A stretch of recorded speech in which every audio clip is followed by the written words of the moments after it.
Welcome back to the Olive Oil Critic. I'm so glad that you are here with me, ready to learn more about extra virgin olive oil every day and how to integrate it into everyday life. Today, we're going to be covering one of my favorite cultivars. It's also a cultivar that is widely grown in Spain. There's over 1 million hectares planted of Picual.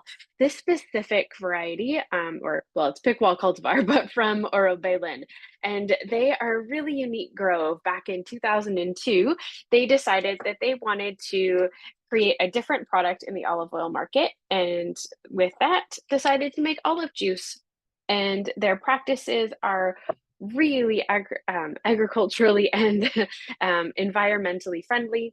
The olives are picked to press in under 2 hours, ensuring that we're capturing that juice in its absolute best form. And the grove is actually located in Jaén.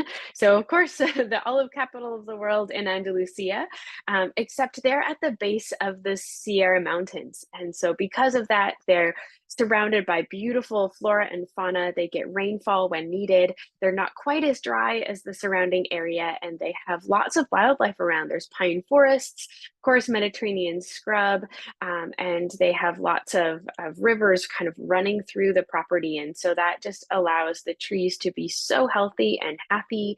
And they produce picual as well as arbequina and a coupage.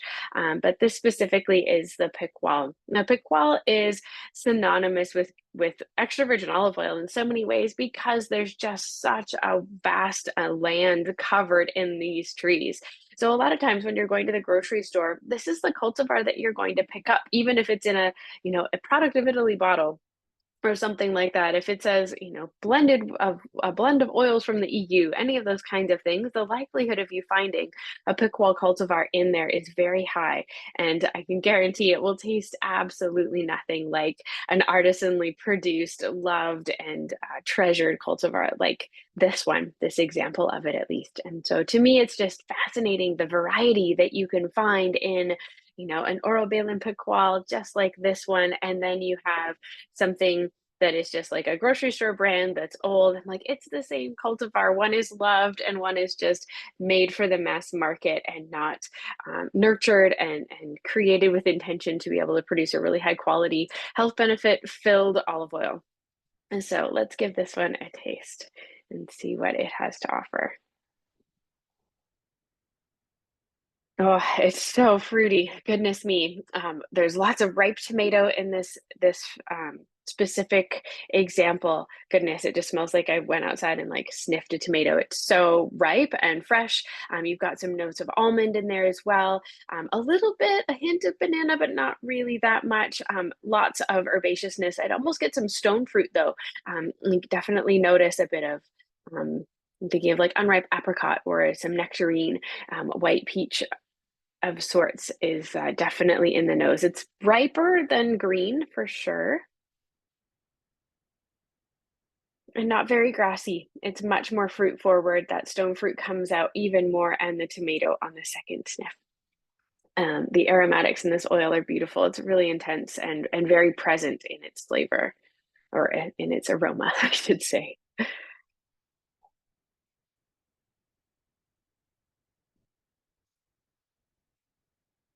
Oh, nice, a healthy bitterness on the sides of your palate. That fruitiness comes through. It's much more nutty on the palate than I expected it to be. There's lots of green almond as well as that tomato leaf, that bitterness on the sides of my palate as well.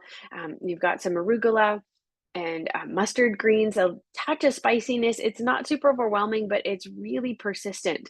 I would say the intensity is maybe a 2.5 to 3 for the pungency, but it's a beautiful lingering finish. It's not that high peak, but it definitely lingers. It's got beautiful persistency to it, not overwhelming, really round.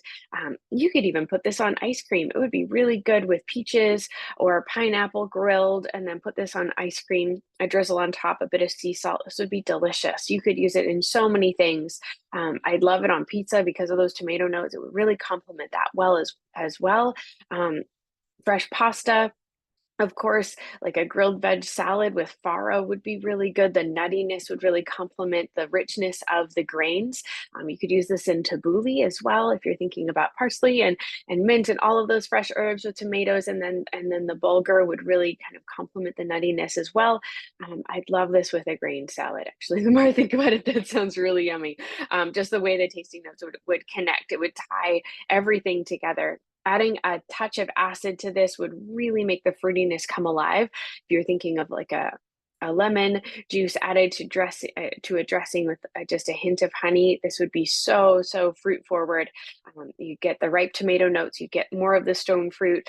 That bitterness would just fall away, and you'd be really present to the pepper as well as to the fruitiness found in this oil. It's really round and well balanced. I can't believe how clean my mouth feels and just how like I can still taste all of it. And as I continue to aerate my mouth, I'm just noticing all of these different components present in my mouth still. It takes a long time to integrate into my taste buds, but goodness, it stays, it lingers. It's so present, just in the way that it shows up. This is a beautiful example of Picual.